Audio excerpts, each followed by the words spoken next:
ಚುನಾವಣೆ ಹೊತ್ತಲೇ ಬಳ್ಳಾರಿ ಬಿಜೆಪಿ ಅಭ್ಯರ್ಥಿಗೆ big shock ಒಂದು ಎದುರಾಗಿದೆ. ಬಳ್ಳಾರಿಯಲ್ಲಿ ಕಾಂಗ್ರೆಸ್ ಮೆಗಾ ಆಪರೇಷನ್ಗೆ ಬಿಜೆಪಿ ಕಂಗಾಲಾಗಿ ಹೋಗ್ಬಿಟ್ಟಿದೆ. ಬಿ ಶ್ರೀರಾಮುಲುರಿಂದ ಅಂತರವನ್ನ ಕಾಯ್ದುಕೊಂಡಿದ್ದಾರೆ ಬುಡಕಟ್ಟು ಸಮುದಾಯದವರು. ಚುನಾವಣೆ ಹೊತ್ತಲೇ ಈ ಒಂದು ಶಾಕ್ ಅನ್ನ ಎದುರಿಸಬೇಕಾದಂತ ಅನಿವಾರ್ಯತೆ ಇದೀಗ ಎದುರಾಗಿರುವಂತದ್ದು. ಶ್ರೀರಾಮುಲುರಿಂದ ಅಂತರವನ್ನ ಕಾಯ್ದುಕೊಳ್ತಾ ಇದ್ದಾರೆ ಬುಡಕಟ್ಟು ಸಮುದಾಯದವರು. ಕಾಂಗ್ರೆಸ್ ಪಕ್ಷಕ್ಕೆ ಅಲೆಮಾರಿ ಬುಡಕಟ್ಟು ಮಹಾಸಭಾ ಬೆಂಬಲವನ್ನ ಸೂಚಿಸ್ತಾ ಇದೆ. ಬುಡಕಟ್ಟು ಮಹಾಸಭಾವನ್ನ ಒಲಿಸಿಕೊಳ್ಳುವಲ್ಲಿ ಕಾಂಗ್ರೆಸ್ ಯಶಸ್ವಿಯಾಗಿದೆ. ಕಾಂಗ್ರೆಸ್ ಅಭ್ಯರ್ಥಿ ಎ ತುಕಾರಾಮ್ಗೆ ಬುಡಕಟ್ಟು ಮಹಾಸಭಾ ಬೆಂಬಲವನ್ನ ನೀಡ್ತಾ ಇದೆ. ಲೋಕಸಭಾ ಚುನಾವಣೆಯಲ್ಲಿ ಕೈ ಅಭ್ಯರ್ಥಿಯನ್ನ ಬೆಂಬಲಿಸೋಕೆ ನಿರ್ಧರಿಸಲಾಗಿದೆ. ಬಳ್ಳಾರಿ ಜಿಲ್ಲೆಯಲ್ಲಿ ಅಧಿಕವಾಗಿದೆ ಅಲೆಮಾರಿ ಬುಡಕಟ್ಟು ಮತದಾರರು. ಆದರೆ ಅವರನ್ನ ಒಲಿಸಿಕೊಳ್ಳುವಲ್ಲಿ ರಾಮುಲು ಅವರು ಎಡವಿದ್ದಾರೆ, ವಿಫಲರಾಗಿದ್ದಾರೆ.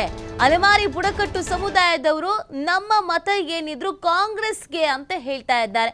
ಕಾಂಗ್ರೆಸ್ನ ಅಭ್ಯರ್ಥಿಗೆ ನಾವು ಹಾಕ್ತೀವಿ ಅಂತ ಹೇಳ್ತಾ ಇದ್ದಾರೆ. ಈ ನಿಟ್ಟಿನಲ್ಲಿ ಬಿಜೆಪಿಗೆ ಒಂದು ಮರ್ಮಾಘಾತವಾಗಿರುವಂಥದ್ದು. ಯಾಕಂದರೆ ಅತಿ ಹೆಚ್ಚು ಈ ಸಮುದಾಯದವರು ಇಲ್ಲಿ ಇದ್ದಾರೆ, ಅವರ ಓಟು ಕೂಡ ಬಹಳ ಮುಖ್ಯ ಆಗತ್ತೆ. ಆದರೆ ಒಂದಷ್ಟು ಮುನಿಸು, ಒಂದಷ್ಟು ಅಸಮಾಧಾನ, ಒಂದಷ್ಟು ಬೇಸರ ರಾಮುಲು ಅವರ ಮೇಲೆ ಈ ಸಮುದಾಯದ ನಾಯಕರುಗಳಿಗೆ, ಈ ಸಮುದಾಯದವರಿಗೆ ಇದೆ. ಆ ಕಾರಣಕ್ಕಾಗಿ ಮೀಟಿಂಗ್ ಮಾಡಿ ನಾವೆಲ್ಲರೂ ಒಗ್ಗಟ್ಟಿನಿಂದ ಒಬ್ಬರೇ ಒಬ್ಬರನ್ನ ಗೆಲ್ಲಿಸೋಣ, ನಮ್ಮ ಮತ ಏನಿದ್ರು ಇಲ್ಲಿ ಕಾಂಗ್ರೆಸ್ನ ಅಭ್ಯರ್ಥಿಗೆ ಮಾತ್ರ ಸೀಮಿತವಾಗಬೇಕು, ತುಕಾರಾಮ್ ಅವ್ರಿಗೆ ನಾವು ವೋಟ್ ಹಾಕ್ತೀವಿ ಅಂತ ನಿರ್ಧರಿಸಿ ಬೆಂಬಲಿಸ್ತಾ ಇದ್ದಾರೆ. ರಾಮುಲು ಅವರಿಗೆ ಇದು ಎಲೆಕ್ಷನ್ ಸಂದರ್ಭದಲ್ಲಿ ಒಂದು ನುಂಗಲಾರದ ತುತ್ತಾಗ್ತಾ ಇರುವಂಥದ್ದು. ಈ ಸಮಸ್ಯೆಯನ್ನ ರಾಮುಲು ಅವರು ಎದುರಿಸ್ತಾ ಇದ್ದಾರೆ. ಇದನ್ನ ಶಮನ ಮಾಡುವಂಥ ಪ್ರಯತ್ನವನ್ನ ಮಾಡಿದ್ರು ಕೂಡ, ಸರಿಪಡಿಸ್ಕೊಳ್ಳುವಂಥ ಪ್ರಯತ್ನವನ್ನ ಮಾಡಿದ್ರು ಕೂಡ ಅದು ವರ್ಕೌಟ್ ಆಗಿಲ್ಲ. ರಾಮುಲು ಅವರಿಗೆ ಇದು ಒಳವೇಟನ್ನ ನೀಡುತ್ತೆ ಅಂತ ವಿಶ್ಲೇಷಣೆಯನ್ನ ಮಾಡಲಾಗ್ತಾ ಇದೆ. ಈ ಬಗ್ಗೆ ಮತ್ತಷ್ಟು ಮಾಹಿತಿಯನ್ನ ನೀಡ್ತಾರೆ ನಮ್ಮ ಪ್ರತಿನಿಧಿ ಅರುಣ್. ಈಗ ಪ್ರಮುಖವಾಗಿ ನಾವು ಗಮನಿಸಬೇಕಾಗಿರೋದು ಅಲೆಮಾರಿ ಬುಡಕಟ್ಟು ಮತದಾರರು ಕ್ಷೇತ್ರದಲ್ಲಿ ಹೆಚ್ಚಾಗೇ ಇದ್ದಾರೆ. ಆದರೆ ರಾಮುಲು ಅವರಿಗೆ ಇವರು ವಿರೋಧವನ್ನ ವ್ಯಕ್ತಪಡಿಸ್ತಾ ಇರೋದು ಕಾಂಗ್ರೆಸ್ಗೆ ಹೇಗೆ ಲಾಭವಾಗ್ತಾ ಇದೆ? ರಾಮುಲು ಅವರಿಗೆ ಏನೆಲ್ಲ ಸಮಸ್ಯೆಗಳಾಗಬಹುದು ಇದರಿಂದ?